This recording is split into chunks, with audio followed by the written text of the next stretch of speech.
اس نے یہ تمام میدانوں میں کام کرنا ہے۔ ایک آدمی کئی میدانوں میں بھی کام کر سکتا ہے۔ دنیا دار جو ہے ایک آدمی 5 کاروبار چلا رہے ہیں، کئی ملیں چلا رہے ہیں۔ ایک میں مل کے پاس سے گزرا، بہت بڑی فیکٹری تھی، اس کا نام تھا سینچری۔ میں نے پوچھا بھی اس کا نام سینچری کیوں رکھا ہے؟ تو میرے ساتھی نے بتلایا کہ اس آدمی کی 99 فیکٹریاں ہیں، تو یہ 100ویں فیکٹری اس نے بنائی ہے۔ یہ 99 پہلے چل رہی ہے، یہ 100ویں نمبر پر بنائی، تو اس کا نام اس نے سینچری رکھا ہوا۔ ایک آدمی 100 فیکٹری چلا رہا۔ یار ان کے نظام دنیا دار کتنا کیا محنتیں کر رہے ہیں، تو ہم ایک چھوٹا سا ادارہ کامیابی سے نہیں چلا سکتے؟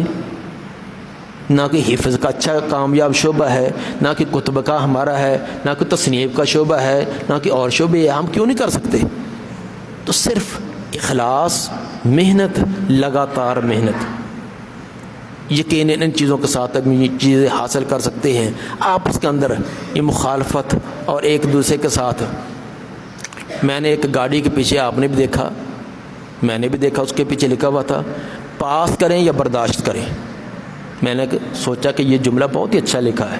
کیا معنی ہے کہ اگر آپ کے اندر ہمت ہے تو آگے پاس کر کے، آگے کراس کر کے گزر جائیں، نہیں ہے تو پیچھے پیچھے چلتے ہو۔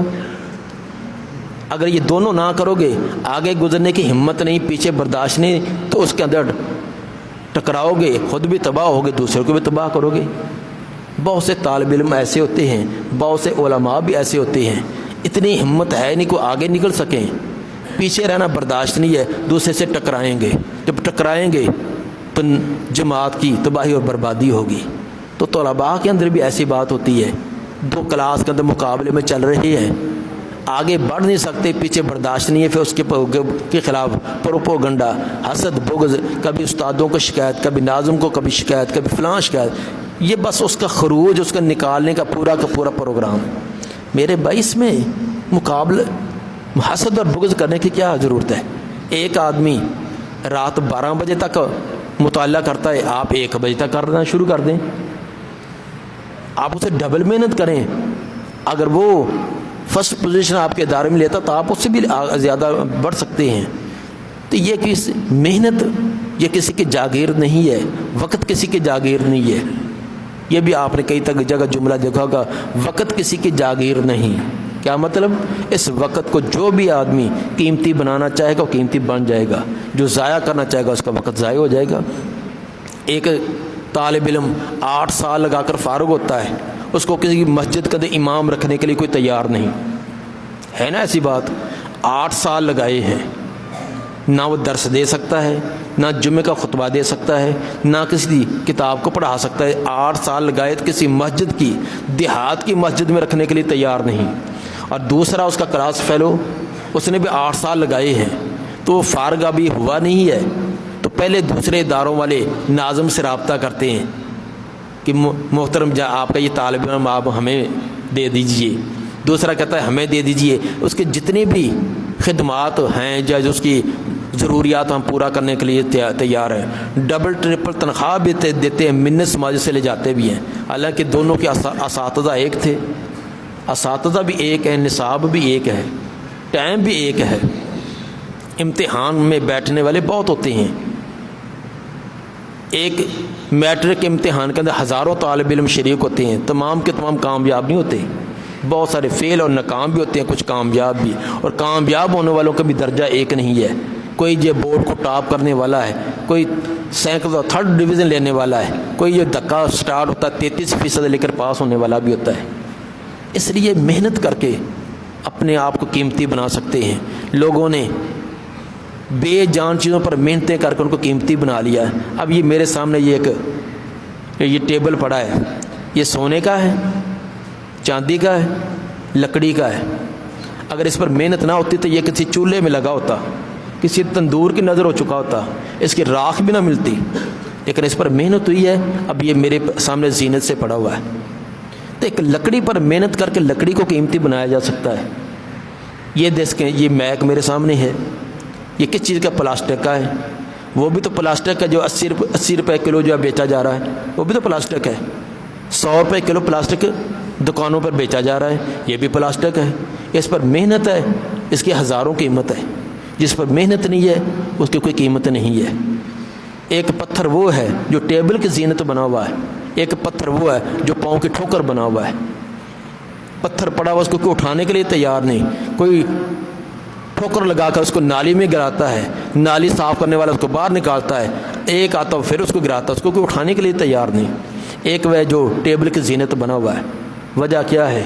جس پتھر پر محنت ہوئی ہے وہ پتھر قیمتی بن گیا ہے، جس پر محنت نہیں ہے وہ پاؤں کی ٹھوکر بن گیا ہے۔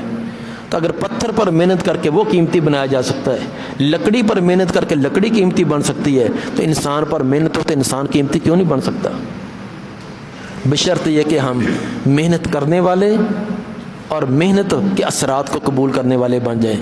تو اللہ تعالیٰ یہ ہمیں توفیق عطا فرمائے کہ ہم اس میدان کے اندر یہ ایک سنہری موقع یہ دوبارہ نہیں آئے گا۔ ہم بھی اب یاد کرتے ہیں، چلو ٹوٹی پھوٹی جیسی محنت ہماری ہوتی تھی، لیکن اب پچھتاوا ہے کہ کاش کہ ہم اسے زیادہ محنت کر کے جو ہم نے کئی سال اب لگانے کے بعد تھوڑا بہت طلباء کا جوتا سیدھا کرنا سیکھا ہے، کاش کہ ہم زیادہ محنت کرتے تو یہی چیز ہم آج سے 10 سال 15 سال پہلے حاصل کر لیتے، لیکن اب ہمیں بڑا لمبا سفر طے کرنا پڑا ہے۔ اب پتہ نہیں جب تجربات حاصل ہوتے ہیں آگے زندگی سب وفا کرتی ہے یہ نہیں، تو ہم کیوں نہیں وہ پہلے محنت اور کوششیں کر کے وہ تجربات ان سے پہلے گزر کر ایک دنیا کے اندر ایک عظیم کام کریں۔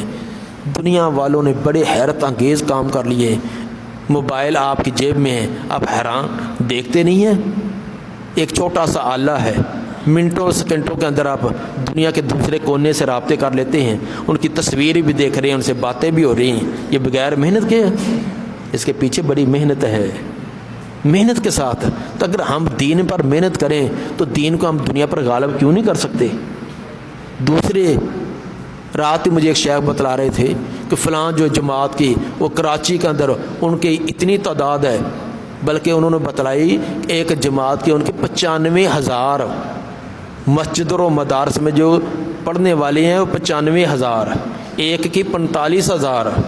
تو میں تو حیران ہو گیا، میں نے کہا ہمارے کل پاکستان کی جمع کی جائے تو شاید ہی وہ 10-15 ہزار ہی بنے، تو ان کے ایک شہر کی اتنی یار وہ لوگ ہم وہاں پر پہنچے ہوئے ہیں، ہم حق والے جو ہے وہ پیچھے بیٹھے ہوئے ہیں۔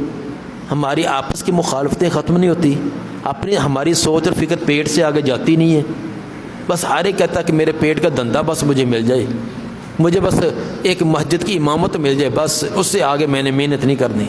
میرے بھائی ٹھیک ہے، امامت ایک بہت بڑا عظیم مرتبہ ہے، آپ اور آگے بڑھیں، مدرس ہیں آپ اور بہترین مدرس بنیں، بہتر سے بہتر کی طرف کوشش کریں، اخلاص ہوگا، محنت ہوگی، استقامت ہوگی، نتیجہ آج نہیں تو کل، اگر کل نہیں تو قیامت کون سی دور ہے۔ اللہ تعالیٰ میں توفیق عطا فرمائے۔ سبحان ربک رب العزت عما یصفون والسلام علی المرسلین الحمد للہ رب العالمین۔ نصیحت فرما رہے تھے ہمیں شیخ المشائخ استاد الاساتذہ الشیخ ابو نعمان بشیر احمد صاحب حفظہ اللہ تعالی۔ ہم شیخ کے بہت زیادہ مشکور ہیں انتظامیہ کی طرف سے، اساتذہ کی طرف سے اور طلباء کی طرف سے کہ آپ ہمارے ادارے میں تشریف لائے اور ہمیں نصیحت فرمائی۔ جزاکم اللہ و احسن الجزا۔